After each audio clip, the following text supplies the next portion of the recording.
सकाळी सकाळी असतो घरात एवढा सगळा पसारा. जाऊ द्या. Good morning family. ठेवली आहे चहा उकळायला आणि त्यानंतर म्हटलं बेडशीट चेंजेस करायची आहे. तो सगळा पसारा आवरला आणि असं काहीसं बेडरूमचा लुक आहे आता. घरातले बोंबलत होते नाश्त्यासाठी. मग चपाती करायला सोडून माझे भलतेच प्रकार चालू असतात. चपाती करायची सोडून त्यात घातलं होतं मी मसाला, मीठ आणि थोडंसं तूप. म्हटलं आता ह्याला चोळून घेऊया आणि छानपैकी अशी चपाती लाटून घेऊया आणि खरपूस अशी भाजून घेऊया. चहासोबत हा मसाला पराठा मस्त लागतो. पप्पांना दिला, पप्पा पण खुश. त्यानंतर म्हटलं काही नाटकं करायची नाही, गपचीप साबुदाणे भिजत घातले आणि हे थोडंसं दही आम्ही घरी लावलंय.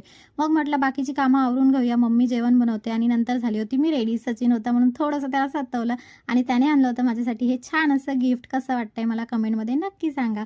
मग जायचं होतं मला स्कूलमध्ये. आज होतं आयूचं ओपन हाऊस. मी जात होती तिकडेच. तिकडे काही शूट करता येत नाही म्हणून जरासं केलं आणि त्यानंतर आली होती घरी आणि साबुदाणे छान असे भिजले होते. शेंगदाणे पण मी भाजून गेली होती. मग लागले होते मी खिचडीच्या तयारीला. आज गपचीप बनवायची आहे साबुदाण्याची खिचडी आणि खायचं आहे कारण आज आहे मंगळवार. छान अशी झाली होती आणि मी बसली होती खायला. चला भेटूया नेक्स्ट व्लॉगमध्ये. बाय.